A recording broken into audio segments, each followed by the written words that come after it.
ჩაიკეტება თუ არა პოლონეთის დასაქმების ბაზარი ქართველებისთვის, რეკრუტერები ადასტურებენ, რომ ვარშავამ სამუშაო ნებართვების გაცემა უკვე გაართულა.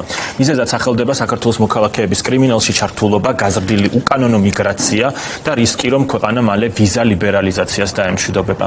პოლონეთის მთავრობა ევროკავშირს ღიადაც მოუწოდებს შეაჩეროს ან შეზღუდოს საქართველოსთვის უვიზო მიმოსვლა.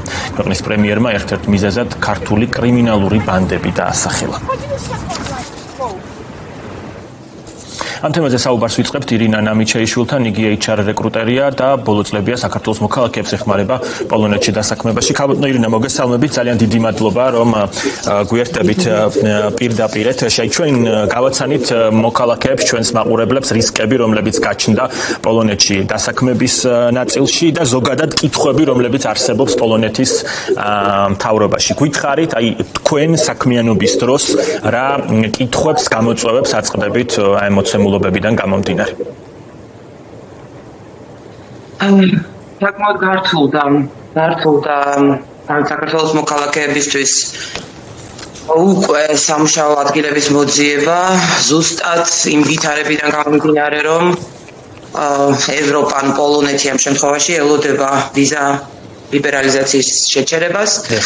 შესაბამისად, ელოდებიან იმას, რომ ეხლაც აი ახლო მომავალში რომ მოიწვიონ საქართველოდან მუშახელი, გაურთულდება შემდგომში მათი ლეგალიზაცია პოლონეთში. შესაბამისად, ძალიან ბევრი დარჩება არალეგალად. ამიტომ უკვე საკმაოდ რთულია საქართველოს მოქალაქის დასაქმება. ყველა არის აი ამ მოლოდინში, თუ რა მოხდება თვის ბოლოს, შეგვიჩერებენ თუ არა. აი ამ თარიღის მოახლოებასთან ერთად თუ გაიზარდა იმ მოქალაქეების რაოდენობა, რომლებიც ცდილობენ რომ გავიდნენ, მოკლედ.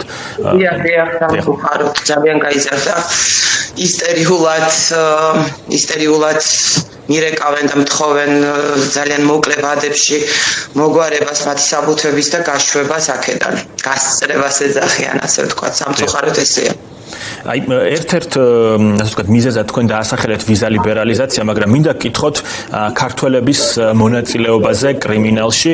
არ ვიცი, რამდენი ქვეყნის პრემიერს აქვს ნათქვამი, რომ არსებობენ ქართული ბანდები და ასეთი ნამდვილად არის პოლონეთის პრემიერი. ხომ აი რა ტიპის პრობლემაზე ვსაუბრობთ ჩვენ?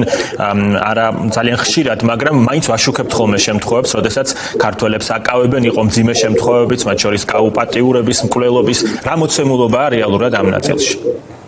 სამწუხაროდ ეს საკითხიც საკმაოდ მძაფრად დგას პოლონეთში.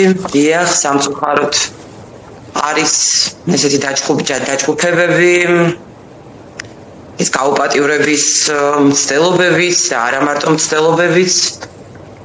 სამწუხაროდ ეგრეა, კი ბატონო.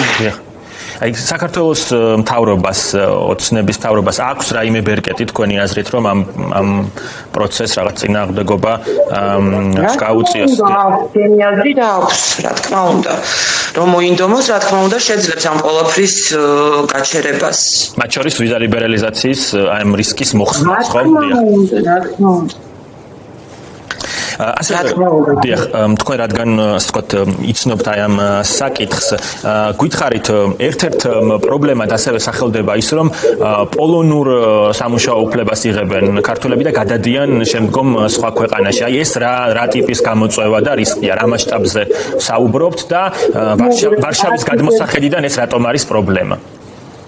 უყურეთ, ჩემი აზრით ეს საკითხიც საკმაოდ გაზვიადებულია, რა მოდით ასე ვთქვათ. კი არის პროცედურად რაღაცა ნაწილი საქართველოს მოქალაქეების, ვინც იღებენ პოლონურ ვიზას, ან ეგრეთ წოდებულ კარტა პობიტუს, ან პოლონურ ბინადრობის საბუთს და აგრძელებენ გზას იგივე გერმანიაში და ასე შემდეგ. კი ბატონო, არის მასზე, მაგრამ არის ესეთი მექანიზმი, როგორც ანუ იგივე პოლონურ ფირმებში ფორმდებიან და შემდეგ მიდიან მივლინებით ამ ქვეყნებში, იგივენაირად იხდიან გადასახადებს პოლონურ ბიუჯეტში. დიახ, მოკლედ ეს ყველაზე ნაკლები პრობლემაა, შეიძლება ასე ვთქვათ.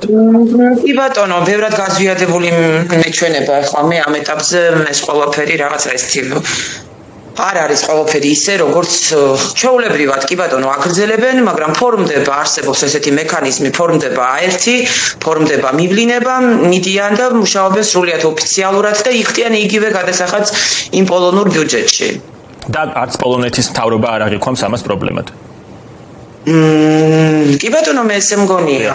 კი, მე ხო როგორც მაქვს პოლონურ დამსაქმებლებთან ურთიერთობა, ძალიან აღზნებულები არიან და ძალიან ნერვიულობენ ამ საკითხს, იმიტომ რომ ძალიან დიდი როლი უჭირავს ახლა დღევანდელ ბაზარზე პოლონეთში საქართველოსთან წამოსულ მუშა ხელს. და რომ არ იყოს ეს მარტივად მოდიოდნენ, მარტივად ხდებოდა ლეგალიზაცია, მარტივად ხდებოდა მათი წამოყვანა, მათი დასაქმება. შესაბამისად, ახლა დღეის მდგომარეობით თუ ეს ყველაფერი ესე გართულდა, საკმაოდ დიდ ფინანსურ ზარალს ნახავს იგივე პოლონეთიც, იმიტომ რომ უკრაინიდან ჩათვალეთ მუშახელი ვეღარ ჩამოდის.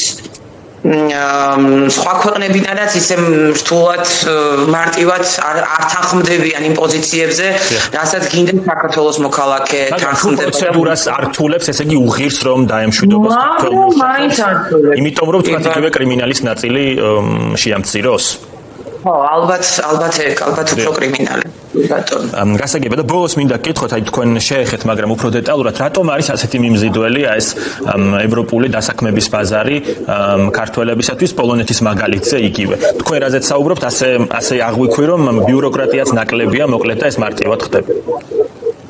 კი ბატონო, პოლონეთს ამჯობინებენ სხვა ევროპულ ქვეყნებთან შედარებით, იმიტომ რომ ბევრად მარტივია ლეგალიზაციის საკითხი ვიდრე სხვა ქვეყნებში. ბევრად მარტივად იღებენ ბინადრობის უფლებას. კი, ხელფასები პოლონეთში ბევრად ნაკლებია ვიდრე ევროპის სხვა ქვეყნებში, მაგრამ ბევრად მარტივია, ასე ვთქვათ, ლეგალურად ცხოვრება და მუშაობა ამ ქვეყანაში. ამიტომაც ანიჭებენ უპირატესობას. კეთილი. გასაგებია. ძალიან დიდი მადლობა ირინა ნამიჩეიშვილი პასუხობდა კომენტარის კითხვებს.